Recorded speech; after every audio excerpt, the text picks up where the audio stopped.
უნივერსალური დანიშნულების მანქანები, ისეთ როგორც არის პიკაპი, საჭიროა თითოეულ ოჯახში. თუმცა მსგავსი მანქანები უფრო გავრცელებულია სამხედრო სასაზღვრო სამსახურებში, ვიდრე მოსახლეობაში. ვნახოთ თუ რამდენად საჭიროა პიკაპი და რა მიზნების შესრულებას ემსახურება იგი. დღეს კი განვიხილავთ Mitsubishi Elorას.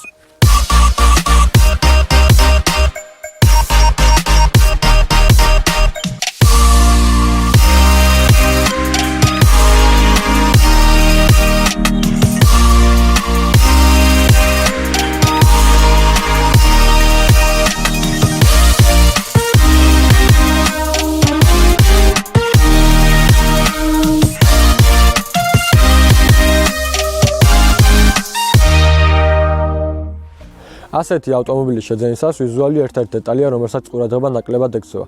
თუმცა Mitsubishi Elorasi ცუდად არ გამოიყურება. მეტნაკლებად თანამედროვეა და თავის კლასთან შედარებით საკმაოდ სოლიდურია. თუმცა არა ისე როგორც Amarok ან Raptor-ი, მაგრამ ამ სხვაობასთან შედარებით ფაშიც არის განსხვავება. თვითონ ძალის კონსტრუქცია და აგებულება კარგადაა შესრულებული და მართლაც გამძლეა. თუმცა ხმაური საკიდება იოლად გამოდის. საბარგული სახურავის არქონის შემთხვევაში იყიდებს ბევრ მტერს და ალეისრება. პატარა და მცირე შეჯახებების არ შეგეშინდეთ, რადგან მანქანა ამისთვის სრულებით მზადაა. 2.5 ლიტრიანი დიზელის ტურბირებული ძრავი, რომელიც გამოიმუშავებს 141 ცხენისწყალს. ეს ავტომობილი არ მიეკუთვნება სპორტულ და პრესტიჟულ კლასებს, შესაბამისად ეს სიმძლავრე სრულებით საკმარისია. თანაც ამ მანქანების ძირითადი დანიშნულებაა ტვირთის გადაზიდვა გარკვეულ დისტანციებზე, შეფერხებებით თუ ავტობანზე. რაც შეეხება წვას, ქალაქში მანქანა მოიხმარს დაახლოებით 9-დან 11 ლიტრამდე დიზელს, ხოლო ტრასაზე 8-დან 10-მდე. პრობლემური არაა, შეუძლია დიდი დროის გასვლის შემდეგაც კარგად მუშაობა, თანაც არაფერი უფუჭდება. საჭესთან ჯდომა იმითაა სასიამოვნო, რომ მანქანა მაღალია, აქედან კი ხედი უფრო ფართოდ იშლება. სამაგიეროდ უკანა სათავე ხელი შემშლელია. უკანა სავარძლები, ისე როგორც თლიანი მანქანა, საკმაოდ ტევადია. ასე რომ ნებისმიერი გაბარიტების მქონე ადამიანს შეუძლია თავი კომფორტულად იგრძნოს. სვლის დროს რბილი არაა. უხეშ გზას ადვილად გრძნობს. ელექტროებით გადატვირთული არაა. პრინციპში არც დიდ საჭიროებას წარმოადგენს, რადგან მძღოლისთვის საჭირო ინფორმაცია პანელზე აისახება. კონკრეტულად ამ მოდელზე აყენია 6 ჩქარიანი მექანიკური გადაცემათა კოლოფი. ასევე გამოდის ავტომატური გადაცემათა კოლოფები, რომელიც სწრაფი აჩქარების დროს კარგად ვერ მუშაობს. ანუ დიდი ხნით დიდ დატვირთვას ვერ უძლებს. მსგავსი პრობლემები კი მექანიკური გადაცემათა კოლოფისთვის უცხოა. გამავლობა აქვს აუცილებლად კარგი. თორშიც, ტალახშიც, ქვიშაშიც კარგად გამოიჩენს თავს.